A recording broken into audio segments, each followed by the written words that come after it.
नमस्कार दर्शक बंधु पहाड़िया देसी चेरमूली चैनल आपण मानक स्वागत जनाऊँगी। तो आपण मैंने बेल गछ को देखी पारे तो बेल गचर केते गुड़े मेडिसिन अच्छी तो आपण मानक कहबी। तो आपण मैंने जदि जानी ना मो चैनल लगी रुँ जदि आपण मैंने मो चैनल नुआ अच्छे सब्सक्राइब लाइक कर दिंतु।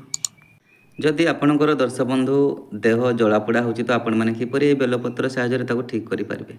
आपण मैंने 5टी 6टी बेलपत्र आनी पकातु 1 लिटर पानी रे ताकू छेची दर छेचा कर पकई दिंतु और सकाଳେ ताकू छाणी पिंतु। यही भाया जब आप 7-8 दिन करदे आपणकर देह जलापोड़ा सब ठीक हो तो आपण मैंने या ट्रायल करेंगे। जदि आपणकर परिस्रा जलापोड़ा हो तो आपण मैंने किपर बेलपत्र साहाय्य ठीक करेंगे।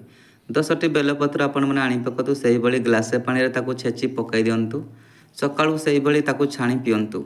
यही भाया 10-15 दिन जदि आपण मैंने करदे तो आपणकर परिस्रा जलापोड़ा सब ठीक हो तो आपण मैंने या भी मागण ट्रायल करेंगे। जदि आपण गोटे अर्श रोगी तो आपणकर अर्श होती तो आपण मैंने बहुत कष्ट पाँच जिते डाक्तरखाना बुलिला पर भी आपण मैंने ठीक करें ना तो आपण मैंने किपर बेलपत्र आउ अँला पत्र साहाय्य किपर ताको ठीक करेंगे बा अँला रस हेले भी बहुत भल। तो आपण मैंने अँला रस एवं बेलपत्र सहित गोलमरीच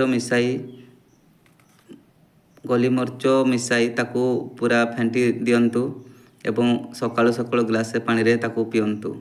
देखिए आपण मानकर अर्श धीरे धीरे भल हो अर्श झरी पड़ो तो आपण मैंने यही ट्रायल को भी आपण मैंने करेंगे। जदि आपणकर पेट बथा हो तो आपणकर जदि छाड़ू ना तो आपण मैंने किपर बेलपत्र साहाय्य ठीक करेंगे। तो आपण मैंने सकाळु सकाळु बेलपत्र 10टा आनी पकातु ता सहित मिश्री 10 ग्राम ता सहित गोलमरीच 10टा दे बाटी दैनिक मात्रा रे औषध जदि आपण मैंने 3 थर सेवन करछंती तो आपण मानक 3-4 दिन भितर आपण पेट बथा पूरा भल हो तो आपण मैंने यही मेडिसिन को भी मागण रे आपण मैंने ट्रायल करेंगे। जदि आपण ठारे राहुदशा महादशा आउ अंतर्दशा जदि चली थाए तो आपणकर से समय अंटा बथा गोड़ बथा बा छाती बथा बहुत जोर होता है तो आपण मैंने ताकू किपरि राहु नक्षत्र चली तो आपण मैंने जानी किपरि अंटा बथा सबू कर्म रे होता है तो आपण मैंने से भोग को आपण मैंने किपरि बेलपत्र साहाय्य ठीक करेंगे। आपण मैंने जो दिन ठारू बथा हो आपण मैंने से दिन सकाळू ठारू खाली पेटरे 21टी बेलपत्र चोबई चोबई जदि आपण मैंने ये सबू दिन सकाळू खाऊछंती तो आपण मानक से सबू राहुदशा दूर हो तो आपण मैंने यही बेलपत्र खाई आपणकर राहुदशा भी दूर करेंगे। जदि आपणकर मधुमेह रोग अच्छी आपण मैंने किपर बेलपत्र साहाय्य ठीक करेंगे। आपण मैंने दैनिक सकाळू 5टी बेलपत्र सहित 5टी नीमपत्र चोबाई खातु। देखिए आपण मैंने मासे 2 मास नियंत्रण जदि आपण मैंने ये करुँच खाऊँच तो आपण मानकर मधुमेह रोग तुरंत नियंत्रण को आसीज तो आपण मैंने या बिना पैसा रे ट्रायल करंतु किसी खर्च पड़ोनी तो आपण मैंने यही मेडिसिन को भी ट्रायल करेंगे।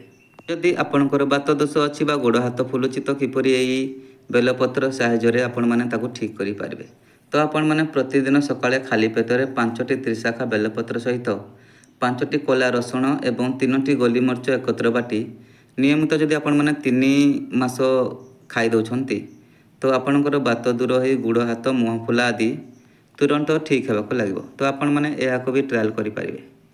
जदि आपणकर गोड़ हाथ फुलुची तो आपण मैंने किपर यही बेलपत्र साहाय्य ठीक करेंगे।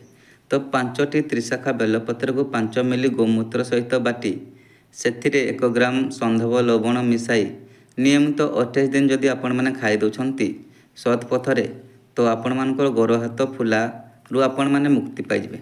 तो आपण मैंने या जदि गोड़ हाथ फुलुची आपण मैंने या खाई आपण मैंने आरोग्य हुअन्तु।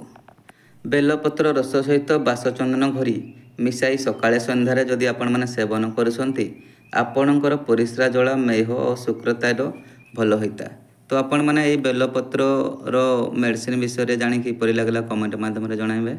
जदि आपण मानकू मो वीडियो पसंद लगी थाए ताले सब्सक्राइब और लाइक करदे। आज एतिकी नमस्कार विदाय दिंतु पुणी देखाबा आउ को नुआ वीडियो रे। जय श्री कृष्ण।